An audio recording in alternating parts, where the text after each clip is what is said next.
Good day, sir. I'm John Lid Molina from ICT12B. I'm going to show you how to connect another computer using remote desktop connection and server-side remote desktop. You can use remote desktop to connect to and control your PC from a remote device by using a Microsoft Remote Desktop client. When you allow remote connections to your PC, you can use another device to connect to your PC and have access to all of your apps, files, and network resources as if you were sitting at your desk. To connect to a remote PC, that computer must be turned on. It must have a network connection. Remote desktop must be enabled. You must have network access to the remote computer, and you must have permission to connect. For permission to connect, you must be on the list of users. Before you start a connection, it's a good idea to look up the name of the computer you're connecting to and to make sure remote desktop connections are allowed through its firewall. Procedures on how to connect another computer using remote desktop connection. Open the system by clicking the Start button, right-click Computer, then click the Properties. Click the Remote Setting. Administrator permission required if you're prompted for an administrator password of confirmation. Type the password or provide confirmation. Under Remote Desktop, select one of the three options.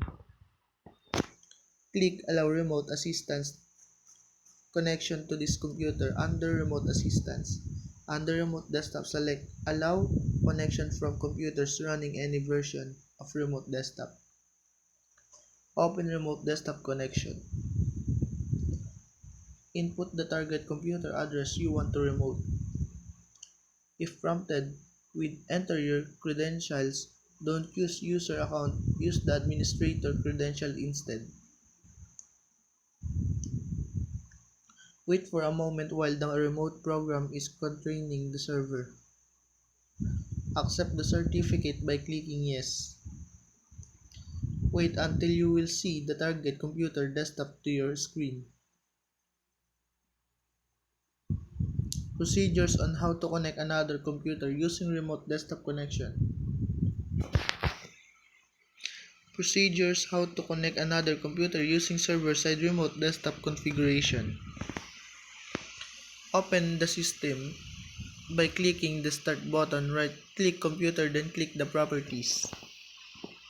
Click Remote Setting. Under Remote Desktop, select Allow connection from computer running any version of Remote Desktop. Open Remote Desktop connection. Input the target computer address you want to remote. Wait for a moment while the remote program is contracting the server. If prompted, enter your credential, use the administrator credential. Accept the certificate by clicking yes.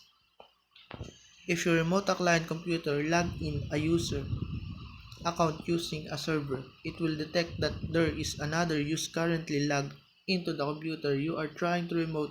Just click yes to proceed. The server computer will wait a response sent to the target computer.